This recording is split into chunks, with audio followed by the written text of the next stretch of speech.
आज का प्रातः क्लास है 28/6/1963।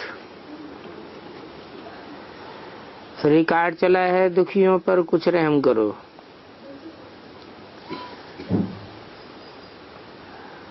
भगवान वाच, जब गीता बैठ सुनाते हैं तो कहते हैं भगवान वाच।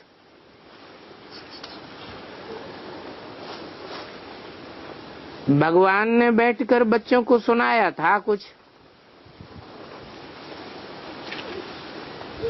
तो उस शास्त्र के लिए कहा जाता है भगवान उवाच। भगवान ने बोला।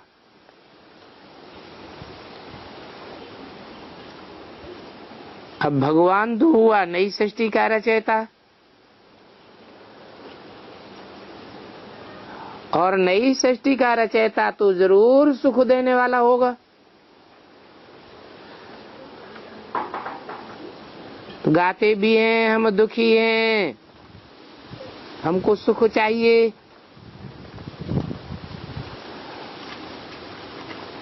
अब गीता से नई सृष्टि रची गई,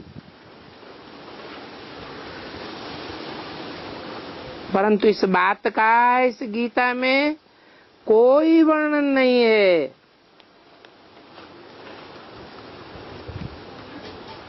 कि कौन सी नई सृष्टि रची गई। मनुष्य कुछ भी समझते नहीं है, इसलिए सभी मनुष्य बेसमझ हैं।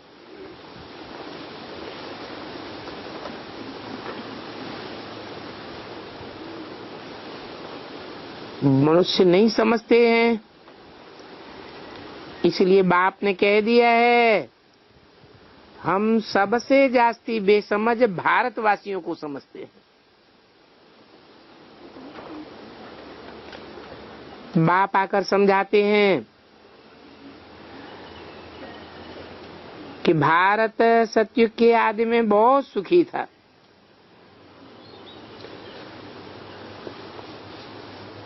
परंतु ये बात दुनिया नहीं जानती है।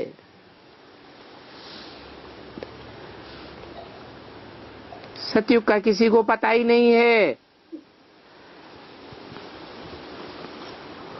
तो जिनको पता नहीं है उनको पहचान देनी है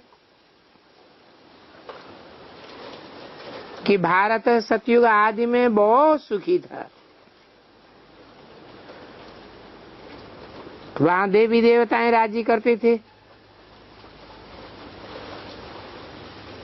अब वो देवी देवताओं का धर्म किसने और कब स्थापन किया ये किसी को पता नहीं है।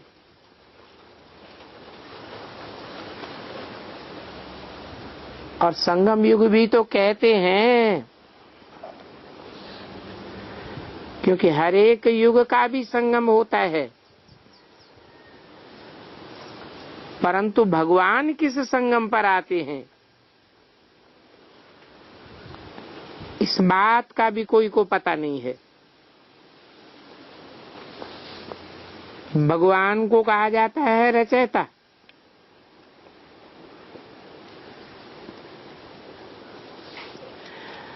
वो तो जरूर आवेंगे कलयुग के अंत और सतयुग के आदि में, जबकि उनको आकर सतयुग व आदि सनातन देवी देवता धर्म की स्थापना करनी है।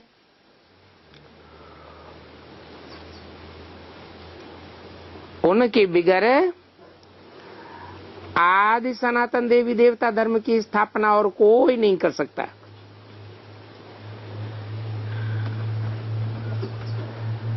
नई दुनिया सिवाय क्रिएटर के कोई रच नहीं सकता,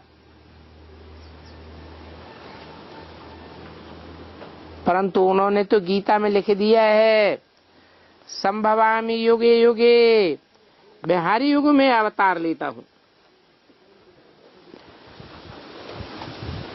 अब गीता है भारतवासियों का मुख्य शास्त्र। देवी देवता धर्म भी है आज सतयुग आदि में। बाप ने समझाया है मुख्य 4 धर्म हैं, और चारों ही धर्मों के मुख्य 4 शास्त्र हैं। और गीता हुई आदि सनातन देवी देवता धर्म का शास्त्र। तो ये अच्छी रीति समझाना पड़ता है। पूछना चाहिए कि आदि सनातन देवी देवता धर्म का शास्त्र कौन सा है। ये तो जरूर कहेंगे कि सतयुग आदि में लक्ष्मी नारायण का राज्य था। गीता है ही देवी देवता धर्म का शास्त्र। बाप कहते हैं मैं संगम पर आता हूं, जबकि पुरानी सृष्टि बदल कर नई बनती है। आसुरी सृष्टि से दैवी सृष्टि बननी है। गाते भी हैं यदा यदा हि धर्मस्य, जब जब धर्म की ग्लानि होती है तब तब मैं आता हूं। और गीता वाले ही ये बात गाते हैं। तो धर्म की ग्लानि सतयुग त्रेता में थोड़ी ही होती है।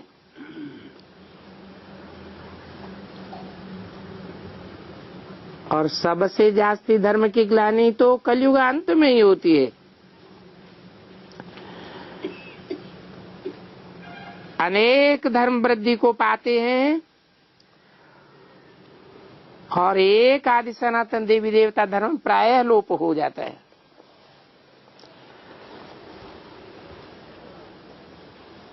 तभी मैं आता हूं नई सृष्टि रचने के लिए। तो क्रिएट तो जरूर नई दुनिया ही करूंगा। द्वापर को तो नहीं क्रिएट करूंगा।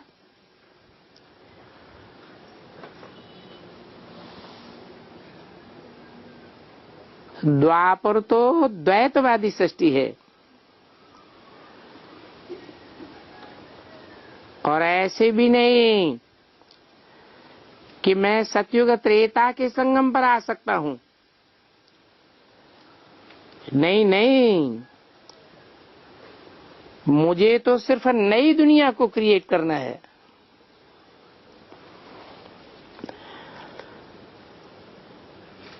ऐसे भी नहीं त्रेता और द्वापर के बीच में आऊं।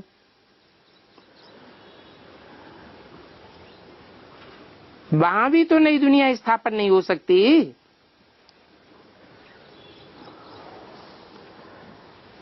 मैं आता ही तब हूं जब कलयुग का अंत होता है।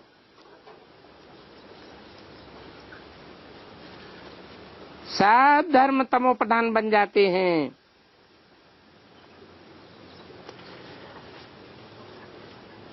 तब एक सद्धर्म की स्थापना करने के लिए आता हूं। मुझे क्रिएटर कहा जाता है तो जरूर नई दुनिया ही क्रिएट करूंगा।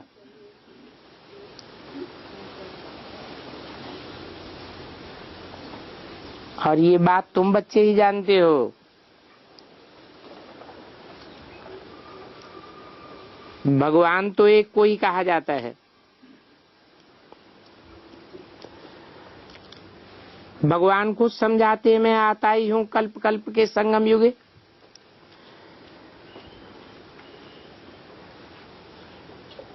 मैं नई दुनिया का रचयिता हूं।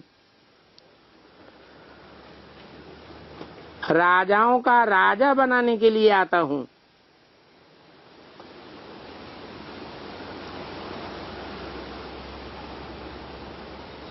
तो राजाओं का राजा तो जरूर नारायण ही होगा।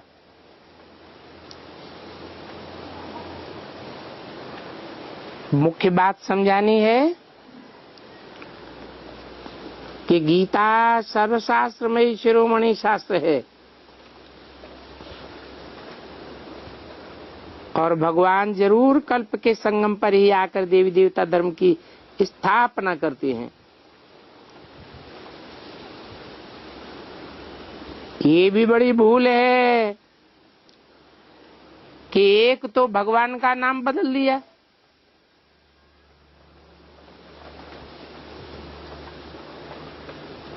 शिव भगवान के बदले कृष्ण का नाम डाल दिया। दूसरा फिर त्रेता और द्वापर का संगम कृष्ण के लिए कह दिया है।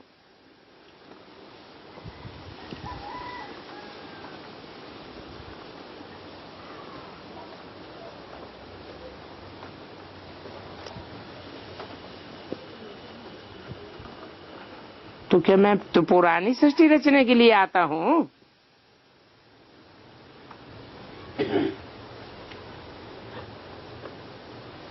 कृष्ण भगवान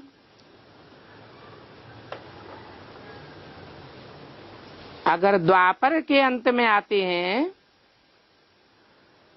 तो क्या पापी कलयुग की स्थापना करते हैं?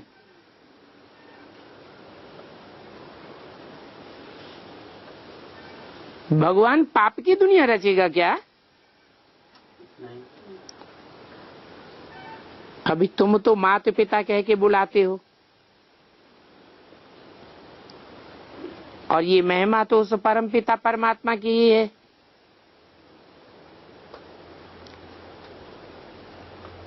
जो मंदिरों में जाकर गाते हैं तुम माता पिता हम बालक तेरे, तुम्हारी कृपा से सुख घनेरे, और घनेरे सुख तो सतयुग आदि में ही होते हैं ना। द्वापर के अंत में कैसे होंगे?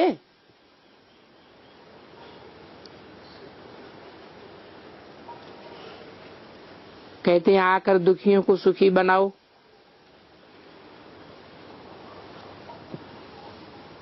तो अगर मैं द्वापर आदि में आऊं तो सभी तो सुखी बन नहीं सकते,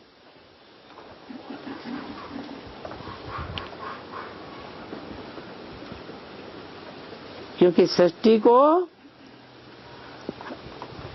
अति में जरूर जाना है। जब तक अति नहीं होती है तब तक अंत नहीं होता है।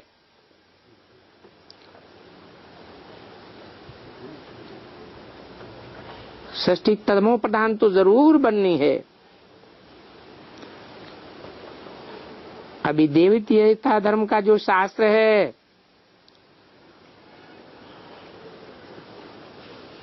वो शास्त्र कोई सतयुग में तो होता नहीं है,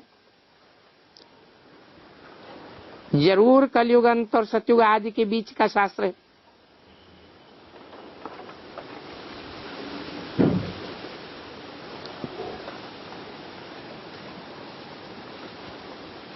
तो ये बात मुख्य रूप से समझानी है।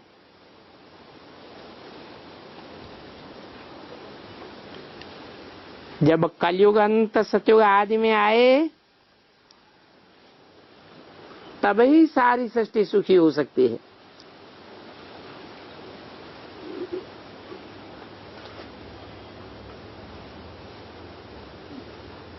तो गीता है भारतवासियों की माता पिता। सिर्फ ये बात समझ जाएं गीता का भगवान कल्प के संगम पर आए थे। भगवान आता ही है स्वर्ग अथवा देवी देवताओं को रचने। ये बात भी जरूर समझानी पड़े।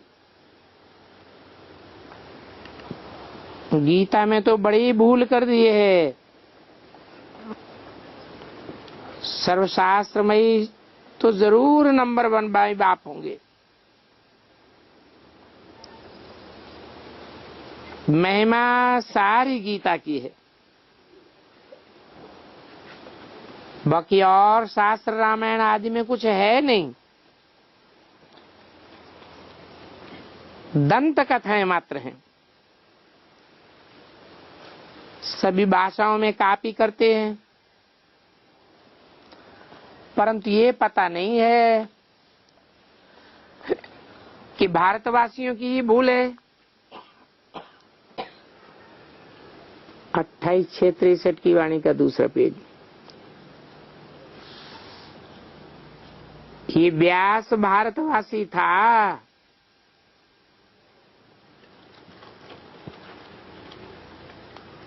जिसने इतनी भारी भूल की है।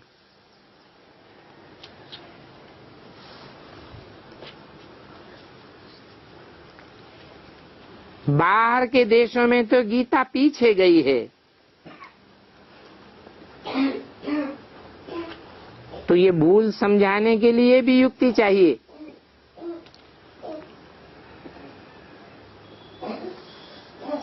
वो युक्तियां, वो पॉइंट्स निकालने पड़े। कहते भी हैं गीता भगवान ने गाई, और भगवान ने देवी देवता धर्म की स्थापना की, तो जरूर भगवान कल्प के संगम पर आया होगा।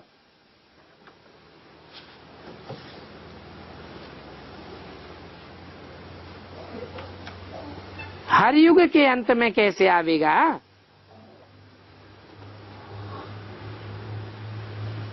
एक ही बात सिद्ध हो जाए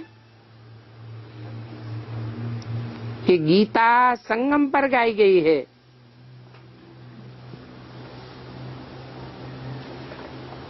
तो भी तुम्हारा नाम बाला हो जाएगा।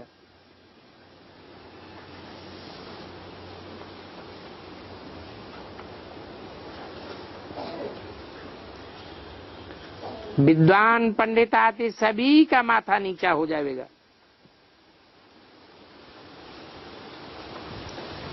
उनका घमंड ही टूट जाएगा।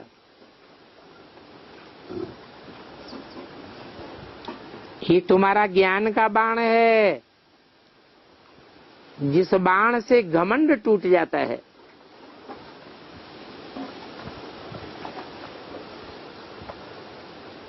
और बाप ही बैठे आदि मध्य अंत का राज समझाते हैं।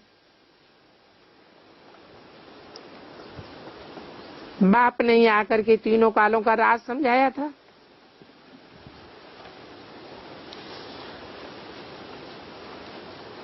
तो आदि हुई, आदि सनातन देवी देवता धर्म की स्थापना। क्योंकि राम राज्य स्थापन होता है, फिर मध्य में रावण राज्य स्थापन होता है। तो राम राज्य कैसे था, और फिर राम राज्य से रावण राज्य कैसे हुआ? तो मध्य में होता है रावण राज्य, फिर वो आधा कल्प चलता है। आदि से मध्य तक हुआ ब्रह्मा का दिन,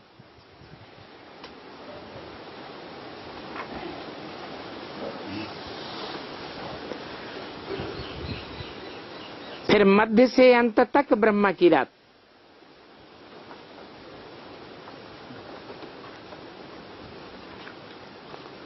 आदि से आधा तक ज्ञान, फिर आधा से आधा तक भक्ति। नहीं, आधा से अंत तक भक्ति।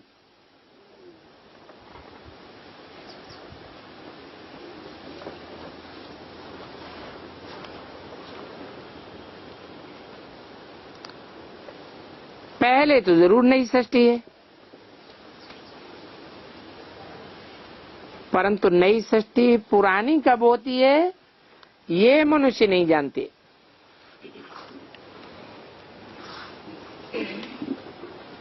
तो हिसाब करना चाहिए।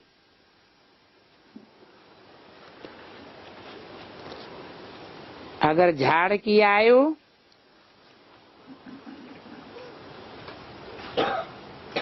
5000 वर्ष है,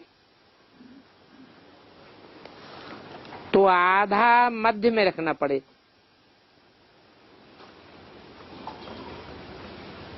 तो तो बाबा आदि फिर मध्य का ज्ञान सुनाते हैं।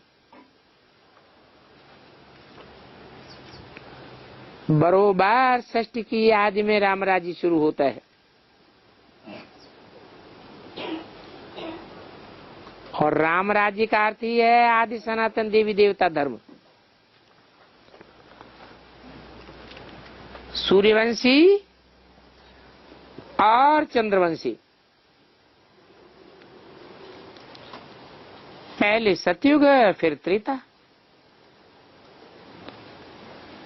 फिर द्वापर युग से देवी देवता धर्म प्रायः लोप हो जाता है, क्योंकि माया प्रवेश कर जाती है। तो माया की प्रवेशता के कारण फिर ये आसुरी संप्रदाय बन पड़ते हैं। पहले तो देवी संप्रदाय थे,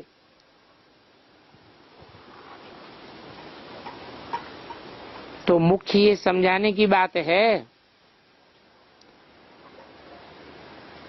आदि में देवी देवताओं का राज्य था। फिर मध्य में क्या हुआ?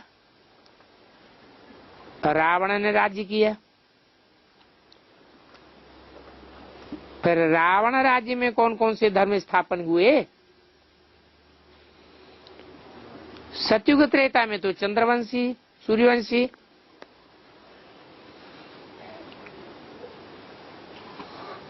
तो वो सूर्यवंशी चंद्रवंशी धर्म कभी स्थापन किया होगा? जरूर कलयुग के अंत का और सतयुग के आदि के मध्य आदि के संगम पर, जिसको कल्प का संगम युग कहा जाता है, द्वापर के बाद फिर अनेक धर्म आते हैं।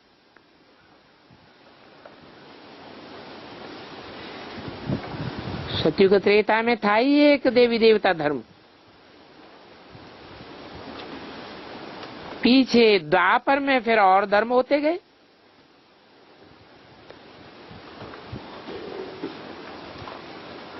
फिर कलयुग में ये छोटे छोटे मठपंथ टार टारियां होती जाती हैं।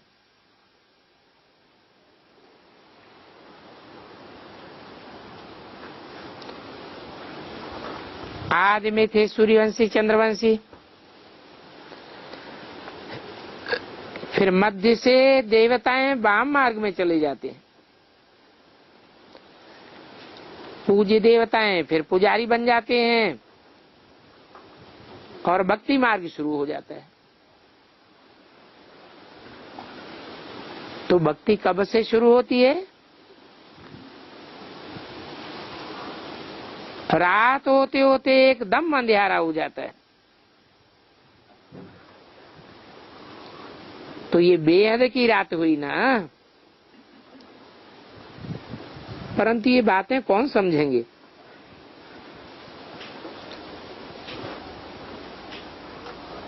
इन बातों को वो ही आदि सनातन देवी देवता धर्म वाले समझेंगे।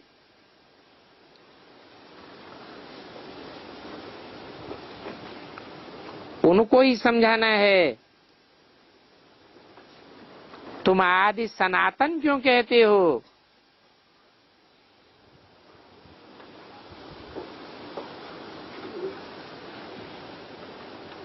आदि सनातन देवता धर्म कहो ना।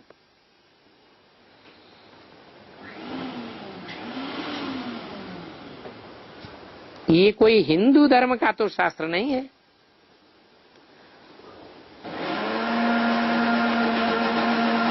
तो ये आदि मध्य अंत का राज कोई मनुष्य नहीं जानते हैं। राम राज्य और रावण राज्य का भी अर्थ नहीं समझते हैं। इस समय रावण राज्य है,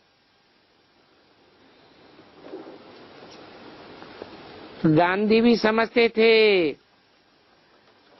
राम राज्य पूरा हो गया है, नई दुनिया में राम राज्य था, अभी रावण राज्य है। अब हम फिर से राम राज्य को याद करते हैं।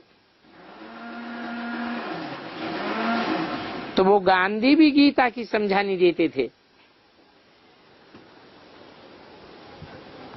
परंतु उनको ये पता ही नहीं था कि राम राज्य मैं स्थापन करता हूं।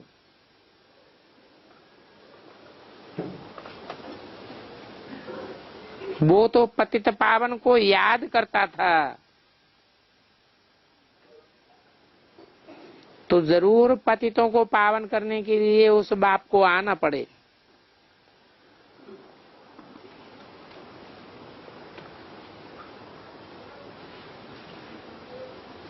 और संगम पर ही आना पड़े,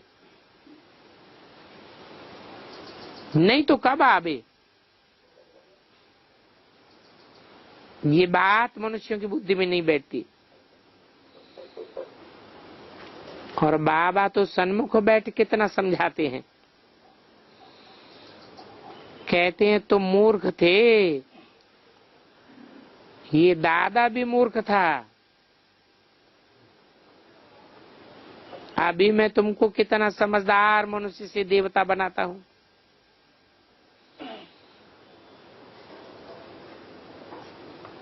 तो मनुष्य से देवता बनाने का टाइम भी जरूर वो संगम चाहिए।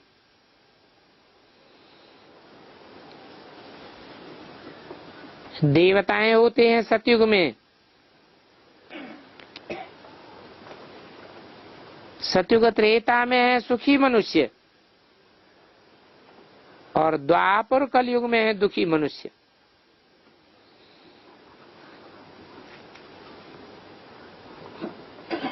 पतित पावन परमपिता परमात्मा है,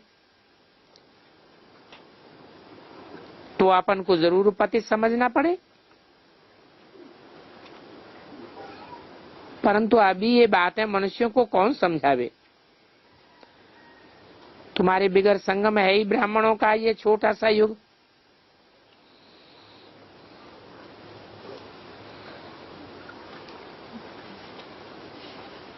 वो हर एक युग है 1250 वर्ष का,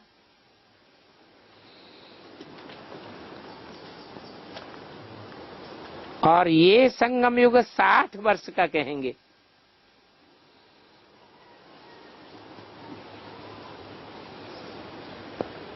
कैसे?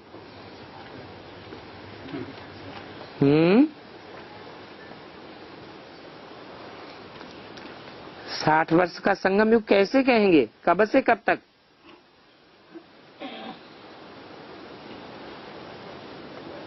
हम्म 36 से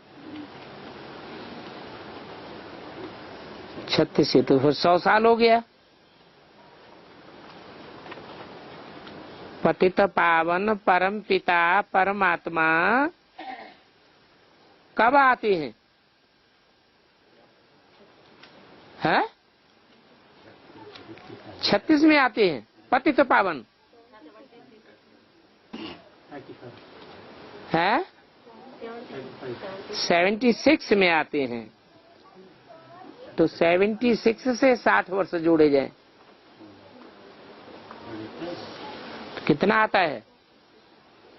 2036। तो ये बात समझना चाहिए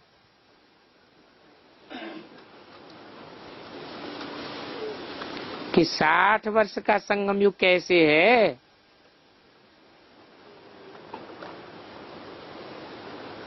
ब्रह्मा के अंत के भी अंत के जन्म वानप्रस्थ में आते हैं।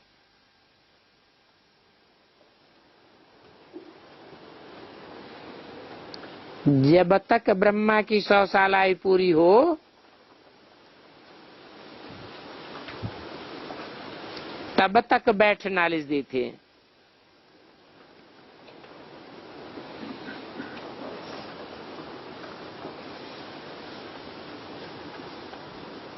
तो नॉलेज देने का संगम जरूर 40-50 वर्ष का होगा।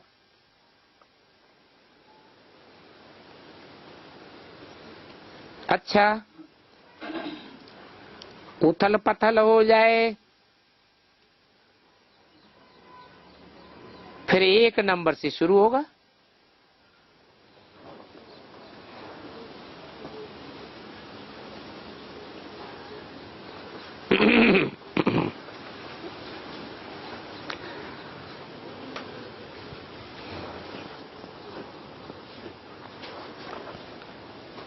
कब हो जाए उथल पथल।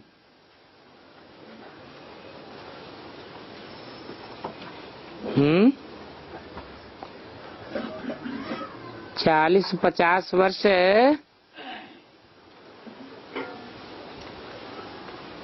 नॉलेज देते हैं, वो 40-50 वर्ष तक का नॉलेज देने का टाइम कब पूरा होता है?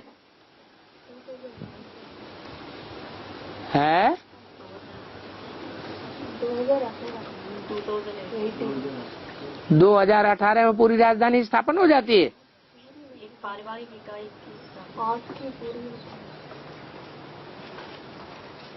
पूरी राजधानी स्थापन होने के लिए 108 की पूरी माला बननी चाहिए।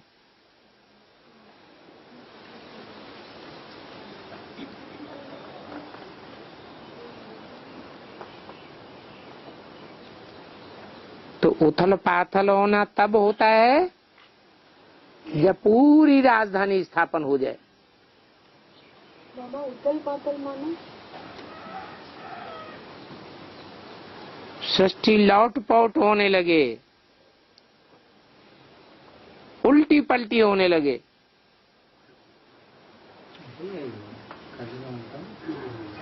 आधा कल्प के बाद फिर और धर्म आते हैं।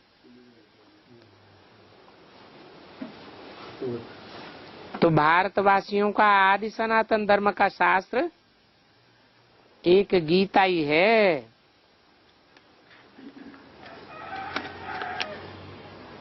ये महाभारत कोई शास्त्र नहीं है।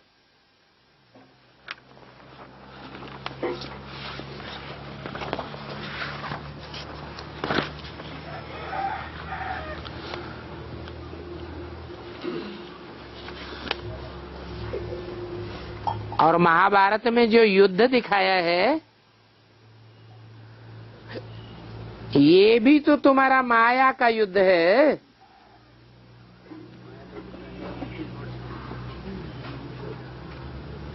ये बुद्धि योग बल की बात है। 28/6/63 की वाणी का 3रा पेज। बाकी लड़ाइयां तो अब होनी है, वो सभी धर्म विनाश हो जाएंगे।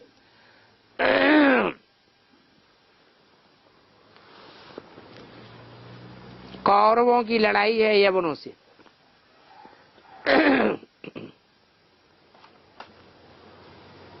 यवनों के बदले उन्होंने फिर पांडवों को ठोक दिया।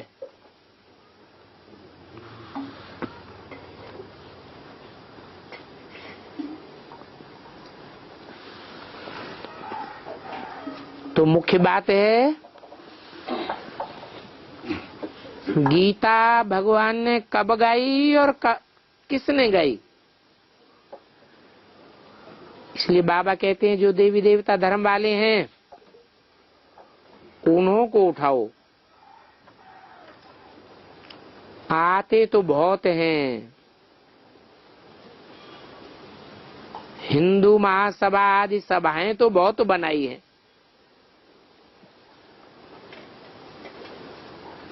परंतु मूल पकड़ना है आदि सनातन हिंदू सभा वालों को।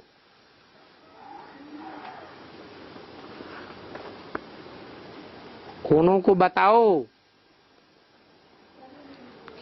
कि गीता किस धर्म का शास्त्र है।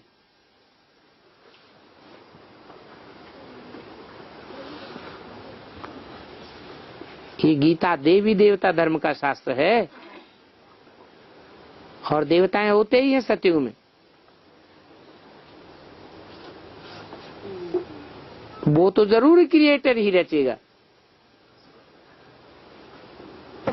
ये बातें विचार सागर मंथन करने की हैं।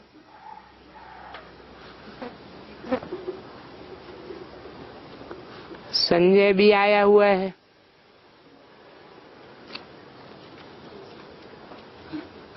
अब उनको पकड़े कहां से।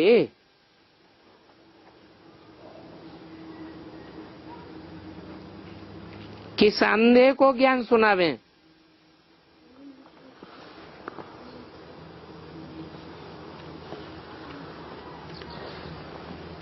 चिट्ठियों में कुछ लिखो। गीता कृष्ण की नहीं है, भगवान वाच ब्रह्मा द्वारा। ऐसे ऐसे चिट्ठी लिखो, फिर सभी को कॉपियां भेजो, तब तो मनुष्य जागेंगे। गीता में है तो रोशनी की बातें, परंतु मनुष्यों ने घोर अंधेरा कर दिया है। कल्प की आयु लंबी कर देने से सभी कुंभकर्ण की नींद में सोए पड़े हैं। उनको जगाने के लिए पत्थर मारना पड़े। बड़े अहंकारी हैं, बड़े बड़े टाइटल्स रखवाते रहते हैं, तो हम पकड़ें किसको?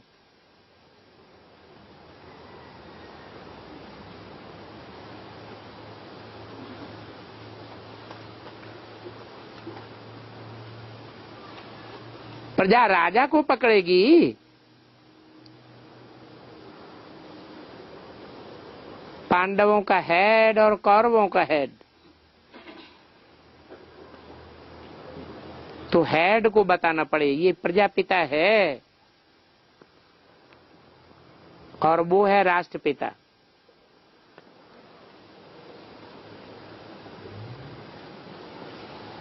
समझाना पड़े आत्माओं का बाप तो है ही अनादि,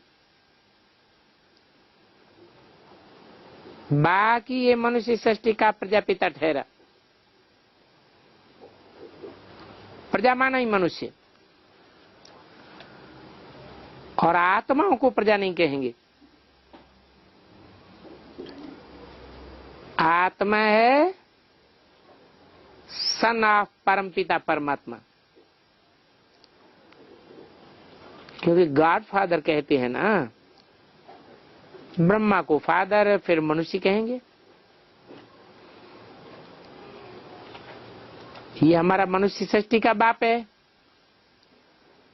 और वो है आत्माओं का बाप, परंतु ये बात भी कोई को पता नहीं है। तुम हो शिववंशी ब्रह्मा कुमार कुमारियां, तुम बच्चों को ये पता है हम अब कल्प के संगम पर हैं।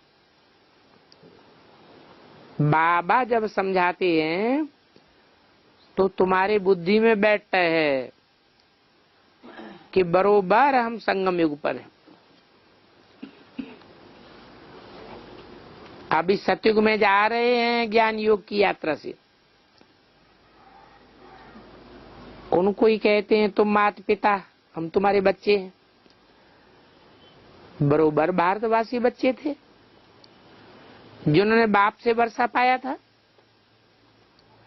बच्चे ही माता पिता कहते हैं, और कहा माता पिता तो कहते ही नहीं है। हाँ, करके एक दो से सुन करके गाते रहते हैं, अर्थ तो बिल्कुल नहीं जानते हैं। वो ही माता पिता फिर आकर सभी बच्चों को सुखी करते हैं। जब तुम बच्चे सुख में थे तो और सभी शांति अर्थात मुक्ति धाम में रहेंगे और तुम जीवन मुक्ति में रहेंगे।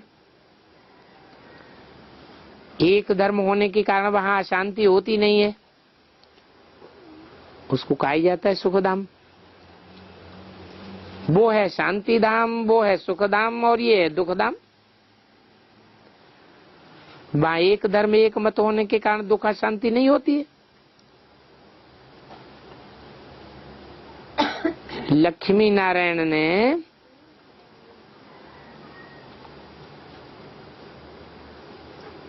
आदि सनातन देवी देवता धर्म में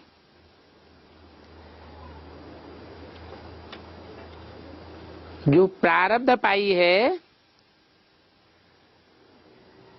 वो श्रीमत से पाई है। जो प्रारब्ध वहां भोगते हैं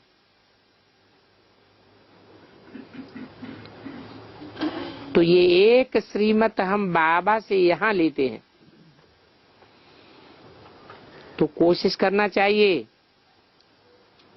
कि हमारी जो हमजिन्स हैं वो बाप से वर्षा कैसे लेवें।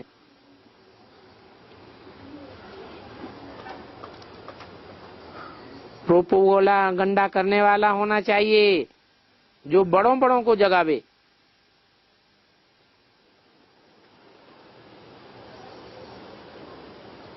ये अत्याचार कहाँ तक होते रहेंगे? अत्याचार होते ही हैं बिख न मिलने के कारण। यहाँ आते हैं तो कहा जाता है पवित्र बनना पड़ेगा, तो भी उनकी बुद्धि में बैठता ही नहीं है।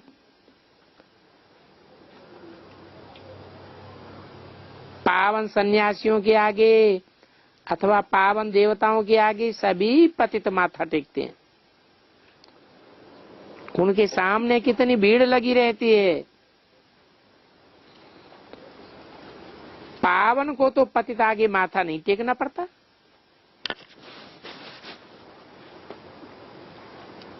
तो ये बात बुद्धि में रहनी चाहिए कि अभी दुनिया बदल रही है। ये मुख्य बात है। तो रोज कोई को जाकर के ये दान देना पड़ता है। ऐसे थोड़े ही कि अमृत वेले ही दान करना होता है।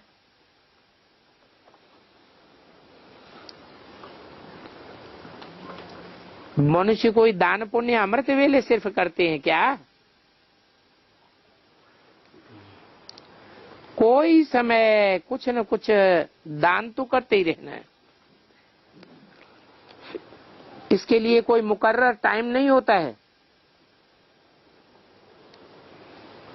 बाबा के पास दिन में भी आ जाते हैं तो दिन में भी दान किया जाता है, या तो कोई आकर के दान लेते हैं या तो हमको फिर जाकर के दान देना पड़ता है।